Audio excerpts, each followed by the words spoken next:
Buenos días, bienvenidos a este tiempo devocional, tu palabra para encontrar el camino.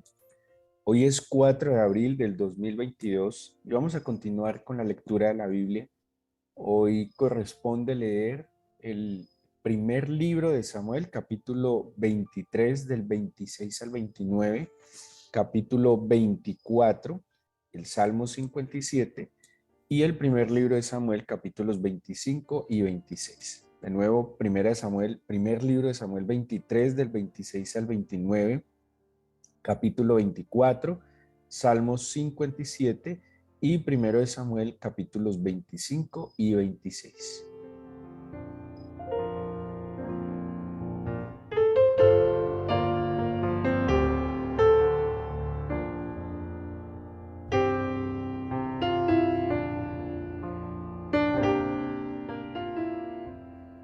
Como veíamos el viernes en la lectura y seguramente la lectura que pudieron seguir durante el fin de semana, vemos una etapa de David no muy fácil, una etapa un tanto compleja, pues está bajo el asedio de Saúl.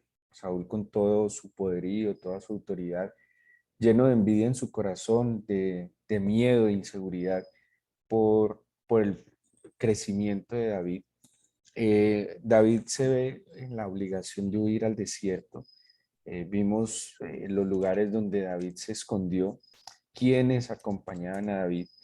Y, y vemos también, y yo les decía que alterno a esto íbamos a encontrar que el desierto, las cuevas, la soledad, el estar en un entorno de necesidad, pues iba a ser el escenario donde David iba a componer eh, pues muchos de sus salmos, no simplemente como cantos de victoria, sino también como súplicas, ruegos, a veces también como lamentos.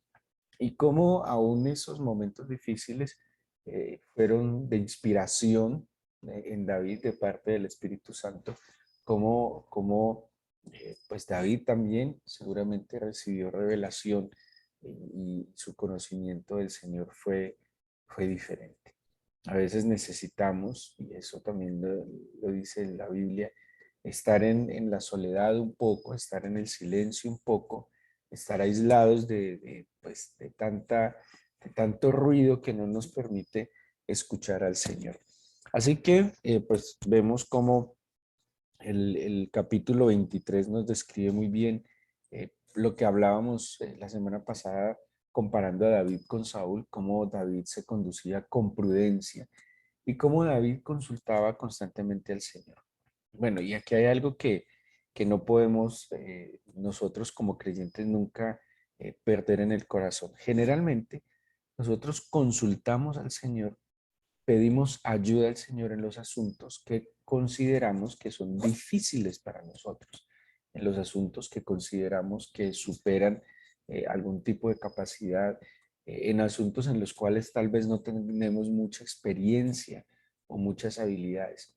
Pero pareciera que cuando desarrollamos las capacidades o mejoramos la forma de hacer las cosas o se nos facilita enfrentar ciertas situaciones, dejamos de buscar al Señor. ¿Sí? Ya no le consultamos, ya no le pedimos dirección, ya no buscamos su consejo, ya no pedimos su ayuda. ¿Sí?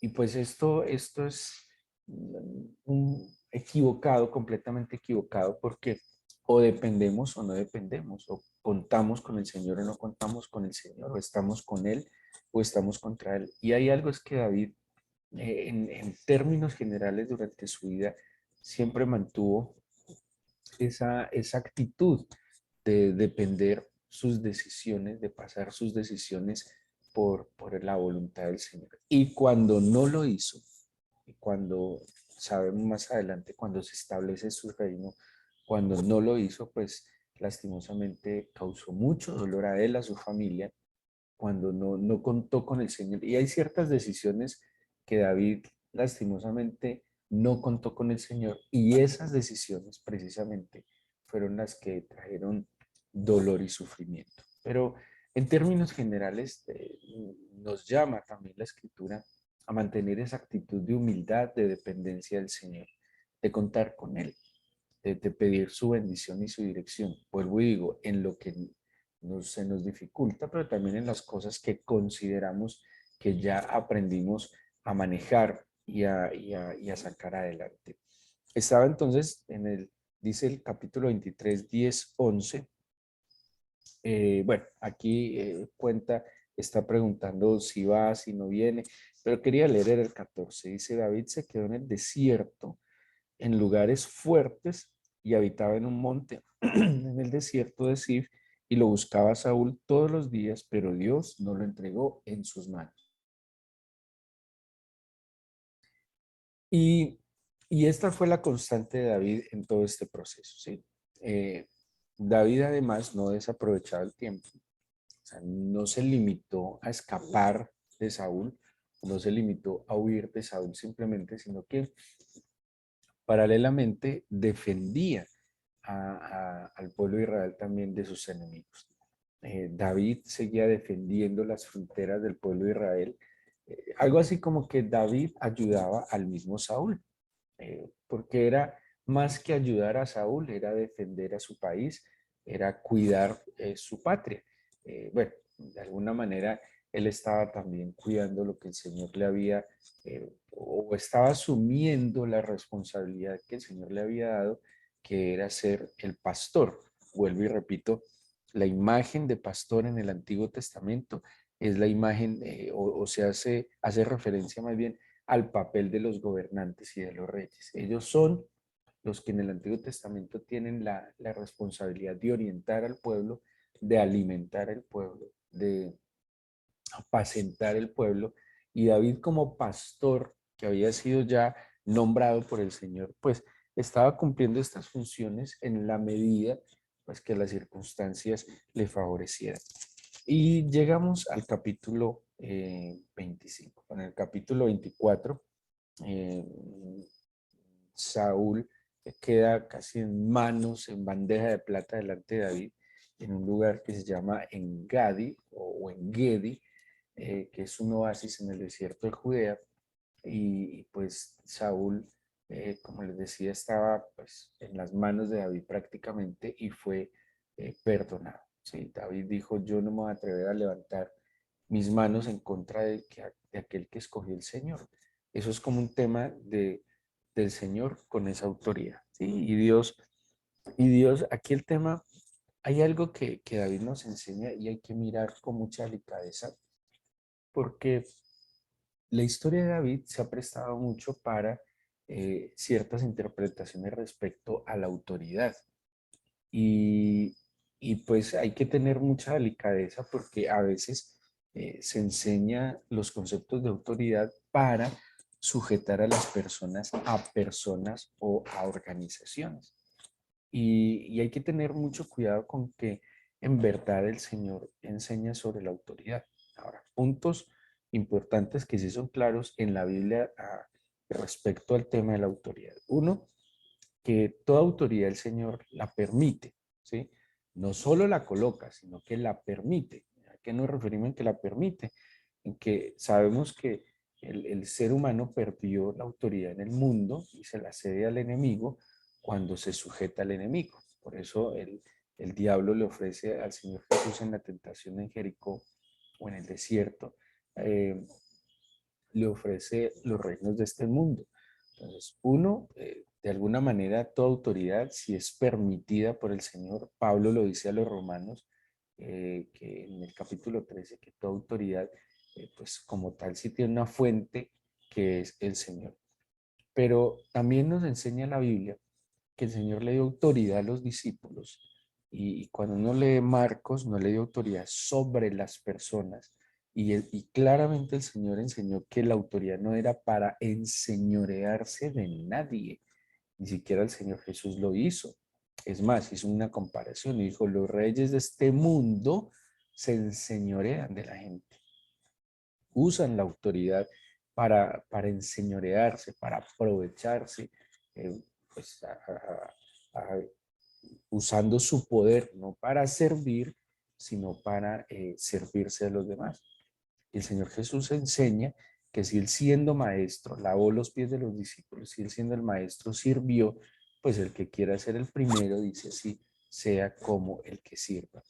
Entonces, este tema de la autoridad no era simplemente, no es un tema de mandar, de enseñorearse, de posicionarse por encima de las personas, sino que la autoridad es una investidura que da el Señor para representarlo. Y eso sí es muy importante.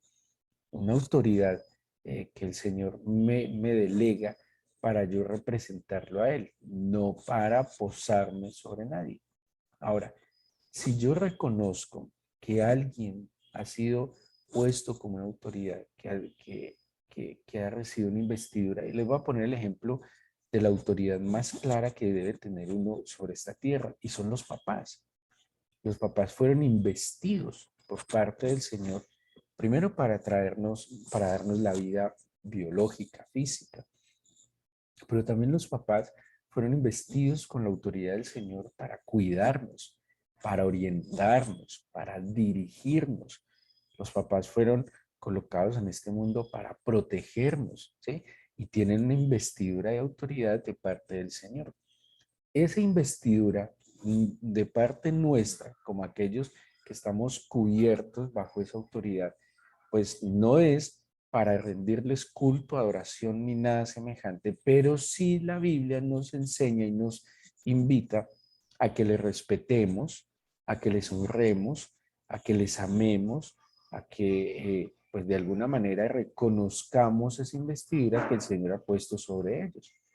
Pero ni siquiera los padres están puestos para enseñorearse de los hijos, ¿sí? Es más, dice la Biblia, no atesoran los hijos para los padres, sino los padres para los hijos. Así que, primero, en la función como padre yo debo entender de que tengo una investidura divina para representar al Señor. Papá y mamá tienen ese papel, ese privilegio, pero esa altísima responsabilidad de representar ante los hijos al Señor. Pero de parte de los hijos debe haber un reconocimiento de esa investidura que el Señor ha puesto sobre los padres. Ahora, Dios también ha puesto ha dado una investidura a unas autoridades en este mundo. ¿Qué me implica a mí? Respeto, acato, porque un creyente, un cristiano, de por sí es un hombre y una mujer que tienden a acatar las normas, que tienden a acatar las leyes. Un cristiano, en términos generales, reconoce la investidura de autoridad que alguien tiene. Ahora, ¿qué aprendemos de David? David nunca levantó su mano en contra de aquella autoridad que había sido investida. Una mala autoridad, sin duda alguna. Saúl era una mala autoridad.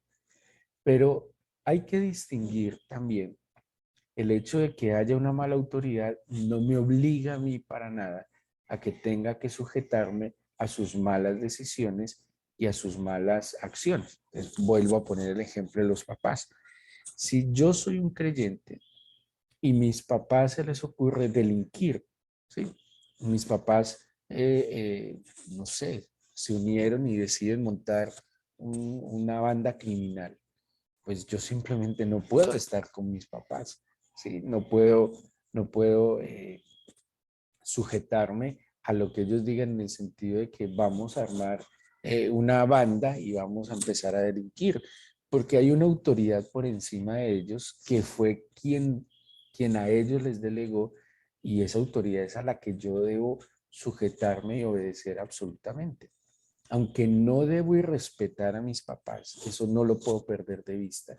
No soy yo quien juzga, no soy yo quien les va a condenar, que eso fue lo que hizo David respecto a Saúl en el caso de Engedi. David no tomó por su propia cuenta, por sus manos, la justicia. Eso se lo dejó al Señor. Y él dijo, yo no voy a levantar mi mano en contra del ungido del Señor, en contra de aquel que ha sido escogido por el Señor. O sea, si está ahí hasta este momento es porque el Señor lo ha mantenido. Yo no voy a hacer algo diferente a lo que el Señor haga. Y eso es lo que hay que distinguir frente a la autoridad. Y ojo, David tampoco, en el tema de la sujeción, que a mí me parece que a veces se ha manejado muy mal, no se dejó matar. Entonces, como usted tiene que someterse a la autoridad, deje que la autoridad haga con usted lo que le parezca. No, no está bien. David tampoco lo irrespetó, no lo agredió, pero David tampoco se dejó matar, se alejó. Si yo tengo una autoridad sobre mi vida que me hace daño, que es abusiva, que maltrata, yo sé claramente porque tengo discernimiento espiritual que está en contra de lo que el Señor me enseña, pues ¿qué debo hacer? Me alejo, me aparto.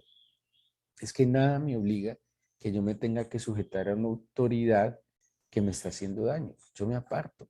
Si yo tengo un jefe que abusa de mí, que me maltrata, que me maldice, pues bueno, también hay unos mecanismos legales que me permiten a mí defenderme y defender a otros de un mal jefe. Pero yo no me puedo dejar matar de nadie.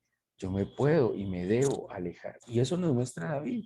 David no lo enfrentó, no lo confrontó, no lo agredió, no fue ni grosero ni irreverente con él, pero tampoco se dejó matar. Y esto hay que distinguirlo muy bien. Y por eso cuando alguien no se sujeta al Señor, cuando alguien no se somete a la autoridad del Señor, no entiende ni discierne las autoridades que han sido investidas. Y ahora, ¿para qué Dios reviste de autoridad a ciertas personas en este mundo? Para protegerme, para orientarme, para cuidarme y para darme ejemplo, para proveerme también. Y cuando esas autoridades que tienen ese privilegio de parte del Señor de cumplir esa función no lo cumplen, pues si yo estoy sujeto plenamente al Señor, yo tengo que estar tranquilo, porque el Señor librará mi causa. Ahora vamos a un ejemplo claro en el mismo libro de Samuel, capítulo 25. David y Abigail. Bueno, perdóname, así lo titula la Biblia, pero más bien podríamos hablar de la historia de Nabal y Abigail. Aquí es donde la Biblia entra en ese juego de palabras con los nombres que me parece extraordinario. Abigail quiere decir algo así como mi padre es alegría o mi padre es fuente de alegría.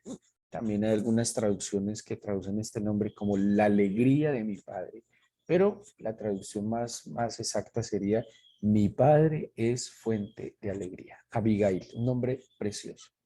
Y por otro lado está su esposo Nabal. Y miren lo que quiere decir el nombre Nabal. Imbécil, necio, tonto. Imagínense a alguien que de entrada tenga un nombre con este significado. Necio, imbécil, tonto, Nabal. Era un matrimonio. David, como estuvo en el desierto, dentro de las cosas que hacía, pues él estaba pues avanzando en el Señor, librando las batallas del Señor. David en algún momento cuidó digamos, los bienes, el ganado de este hombre y esta mujer, Nabal y Abigail, y en algún momento de necesidad, David le pide a Nabal pues que le provea algo para sus hombres. ¿Sí? Y les dice, y le dice, mira, yo he estado con ellos, los he cuidado, pero necesito una ayuda. Este hombre Nabal, cuyo nombre les decía es insensato, tonto o imbécil, pues simplemente fue grosero con David y le dice quién es el hijo de Isaí, quién es este para que venga a mí a pedirme algo. David le solicitó y, y dice que David se arma porque ultrajó a los hombres, los humilló y David decide ir a atacarlo, ¿sí? Decide ir en contra de él. Y en ese momento van y le avisan a la esposa de Nabal, Abigail, pues que viene David en contra de toda la casa de Nabal. Obviamente, al ir en contra de la casa de Nabal, pues seguramente atentaría contra Abigail, y aunque la Biblia no lo diga, es posible que hubiese hijos, ¿sí? Y Abigail, y el versículo 17 empieza a decirnos algo muy especial. Cuando le dicen a Abigail que viene David contra el necio Nabal, le dicen, reflexiona y ve lo que has de hacer, porque el mal está ya resuelto contra nuestro amo y contra toda su casa, pues él es un hombre tan perverso que no hay quien pueda hablar. Y aquí, como seguramente hemos analizado en otras oportunidades en estos tiempos devocionales, volvemos a encontrarnos con una intercesora. Abigail como intercesora, aquella que es la alegría, o más bien que su padre es la fuente de alegría, se presenta como otro ejemplo de intercesión. Y lo primero que le dicen a Abigail es, reflexiona y mira lo que has de hacer, porque hay un mal determinado. Y aquí hay algo, y y encuentro unas características de lo que es el intercesor. Ahora, dice la Biblia en el Nuevo Testamento que cuando están evangelizando dice, serás salvo tú y toda tu casa. A causa de un sensato, a causa de un temeroso, a causa de un hijo del Señor que ore, que interceda, es que puede llegar la salvación a una familia. Pero si no, si hay familias donde ni siquiera uno busca al Señor, ni siquiera uno teme al Señor, ni siquiera uno intercede, ¿qué esperanza puede haber para una familia? Aquí vemos en una casa como hay uno, ¿sí? Abigail, que actúa con sensatez, que busca el favor del rey. Y vamos a trasladar esta escena a lo que sería un encuentro entre un creyente o una creyente, en este caso Abigail, y el rey, ¿sí? Y el Señor, el soberano, quien tiene la autoridad. Se había determinado algo en contra de ella y de su familia. Y por eso le dice, reflexiona qué vas a hacer. O sea, tienes que hacer algo, no te puedes quedar, ay, Dios mío, qué desgracia la que viene. Aquí hay que tomar una acción. ¿Qué acción vas a tomar? Una acción que podía tomar Abigail era armar, pues seguramente avisarle a su marido y decirle que lo van a atacar y decirle, vea, arme los hombres y defiéndase. Esa podía ser una decisión que ella tomara. Le dice, reflexiona y mira qué vas a hacer. Dentro de su reflexión ella pudo haber dicho, enfrento la situación, vienen con violencia la enfrento. Esa es una. Dos, pudo haber reflexionado y pudo haber tomado la decisión de huir, aparentemente completamente lícito. Viene una dificultad, pues lo que yo puedo hacer ante esta dificultad es huir. Y tres, que fue la que tomó y más sensata, pues voy a ir a aquel que me puede favorecer en medio de esta situación y voy a interceder por su favor. Entonces mire que en esta reflexión tenía tres salidas. Uno, enfrentar la situación con sus propias armas, ¿sí? Seguramente. Dos, huir. Y tres, interceder. Y nosotros en muchas situaciones tendremos que reflexionar y saber qué decisión vamos a tomar. O intercedemos, o decidimos huir de la situación adversa, o decidimos enfrentarla con nuestras propias herramientas. Ahora, ¿cuál es el peligro de enfrentarla en muchos casos? O sea, deberíamos enfrentarlo si ante la intercesión el Señor nos dice, enfrente la situación. Pero si ante la intercesión el Señor dice, yo voy a tomar el control de esta situación, pues mucho mejor para mí. Abigail, dándonos un buen consejo y ejemplo, toma la decisión más sensata. ¿Cuál fue? Ir a interceder delante del soberano para buscar su favor. Pero ¿qué hizo ella? Se prepara.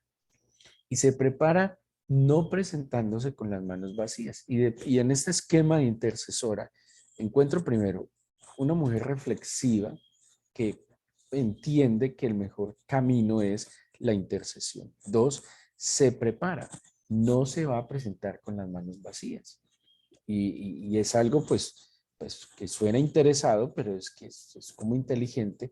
Si yo voy a buscar el favor de alguien, lo primero que hago es serle agradable y ofrecerle algo, ¿sí? Y eso se ha hecho delante del Señor, se ha hecho delante de los reyes, delante de todo el mundo, del cual se necesita un favor. Y ella se presenta entonces haciendo, además acuérdense que David y sus hombres tenían una necesidad. Y fue la negación a suplir esta necesidad lo que generó el enojo en David. Entonces, ¿qué hizo ella? Pues vamos a suplir esa necesidad. David tiene una necesidad, pues yo voy a suplir una necesidad. Tiene un anhelo, mi Señor tiene un anhelo. Mi Señor dice, dame, hijo mío, tu corazón. Pues, ¿qué voy a hacer? En mis manos pongo mi corazón como una ofrenda de amor al Señor. Y dice en el versículo 22, cuando ya viene Abigail, en el versículo 23, perdón, se bajó prontamente, vemos acá prontitud en Abigail, diligencia, y postrándose sobre su rostro delante de David, se inclinó a tierra. Entonces, es una mujer que reflexionó, tomó la decisión más sabia, se preparó, no vino con las manos vacías delante del Señor, vino con prontitud, se postró, se inclinó, y le dice el versículo 24, Señor mío, sobre mí sea el pecado, mas te ruego que permitas que tu sierva hable a tus oídos y escucha las palabras de tu sierva. ¿Qué hizo Abigail ahí? Rogó. Versículo 25. No haga caso ahora, mi señor, de ese hombre perverso de Nabal, porque conforme su nombre así es. Él se llama Nabal y la insensatez está con él, mas yo, tu sierva, no vi a los jóvenes que te enviaste. Ahora pues, Señor mío, vive el Señor y vive tu alma, que el Señor te ha impedido el venir a derramar sangre y vengarte por tu propia mano. Sean pues como Nabal tus enemigos y todos los que procuran mal contra mi Señor. Ahora este presente que tu sierva ha traído a mi Señor sea dado a los hombres que siguen a mi Señor. Y yo te ruego que perdones a tu sierva esta ofensa, pues el Señor de cierto hará casa estable a mi Señor, por cuanto mi Señor pelea las batallas del Señor y mal no se ha hallado en ti en tus días. Espectacular. Una mujer con humildad, pero determinada. Una mujer sensata, que entendió que en este caso la mejor manera de buscar el favor era en la intercesión. Y eso que estaba intercediendo por un insensato. Pero al interceder por el insensato, estaba intercediendo por toda su casa. ¿Sí? ¿En qué termina la historia? Pues Abigail desarmó a David. Abigail desarmó, digámoslo así, sació la ira que tenía David. Y así un intercesor, aunque haya un decreto en contra, si haya una orden de mal como consecuencia de la insensatez, pues un intercesor que discierne también, fruto de su reflexión, qué y cómo debe actuar delante del Señor, pues va a lograr sin duda alguna el favor de él. ¿Qué pasó? Pues David simplemente siguió su camino. ¿Y qué pasó con Nabal? Nabal ese día hizo fiesta, se embriagó, y al otro día cuando estaba de nuevo sobrio, su esposa le contó todo lo que había pasado y este cayó como en una especie de depresión, hasta que 10 días después murió. Eh, claro, le entró pavor, le entró miedo, seguramente cayó en la cuenta de su insensatez pues había sido salvado por su mujer, por la intercesión de su mujer. Pero pues seguramente nunca se arrepintió y terminó muerto de la depresión, de la angustia, de todo lo que le habrá dado. Tenemos entonces aquí, bueno, y la historia termina, ya luego David, si no le consultó al Señor qué hacer, pero bueno, ahí empiezan algunos de los errores de David cuando no consultó al Señor y fue que decidió casarse con la viuda Abigail, pero pues además ya se había casado con la hija de Saúl y tenía otra esposa, y ese es uno de los asuntos que David no tuvo en cuenta el Señor, y fueron los asuntos que más dolor y tragedia trajeron a la vida de David, cuando no consultó, cuando actuó según sus propios impulsos, según sus propios pareceres, y allí fue donde trajo mucho dolor y sufrimiento a su vida y a la vida de otros, como fue de sus hijos. Así que, bueno, nosotros estamos llamados a interceder, a ser, alegrarnos en nuestro Padre, como es el nombre de Abigail, y apartar de nosotros cualquier necedad, insensatez, tontería, como lo dice el mismo nombre de Nabal. Vamos a entregarle este día al Señor en oración y también esta nueva semana que estamos comenzando.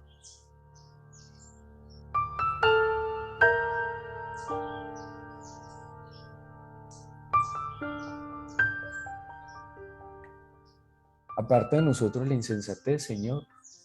Y aquí este texto nos da un contraste bien particular entre el insensato y el intercesor, Señor. Podríamos entenderlo así, que el intercesor actúa con sensatez, con prudencia. El insensato se lanza osadamente a abrir sus labios y a actuar locamente. Pero el intercesor reflexiona, analiza la situación, las circunstancias. El intercesor entiende que hay una fuente, que hay alguien que tiene poder de salvar, de liberar, de sanar, de restaurar. Y por eso busca su favor. No actúa huyendo o enfrentando cosas solos. A veces, Señor, nos lanzamos a enfrentar situaciones porque creemos tener la capacidad y no contamos humildemente contigo. Hoy nos levantamos en el nombre de Jesús, Señor, en este nuevo día y esta nueva semana. Aclamarte por nuestra familia, aclamarte por aquellos que nos rodean. Aclamarte, Señor, por la insensatez de aquellos que están al lado nuestro, tal vez del esposo, de la esposa, de los hijos, de los padres. Despierta sus mentes y que salgan de la necedad, de la soberbia, de la altivez, del engaño en el que se cae tan fácil. Yo te pido que ilumines sus mentes en este nuevo día y en esta nueva semana. Que los apartes del mal, Señor. Que no los dejes caer en ningún tipo de tentación. Hoy me pongo en la brecha, Señor, a favor de mis hijos, de mi esposa, de mis padres. Y te pido, Todopoderoso, que les libres del mal, que despiertes sus corazones a ti, que cuides sus sentidos de tanto ruido, Señor, que está en nuestro entorno, que nos engaña y no nos deje escuchar atentamente tu voz.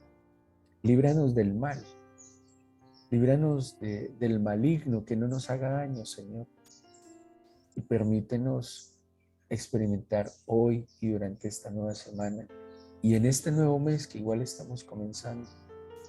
Déjanos experimentar tu favor, tu cuidado y tu misericordia.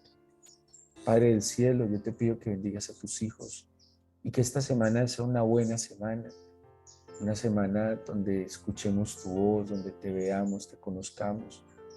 Una semana, Señor, donde podamos claramente recibir tu dirección y ser instruidos por tus palabras. Guárdanos, Señor, por favor, en nuestras entradas y salidas. Te lo pido en el nombre de Jesús. Amén.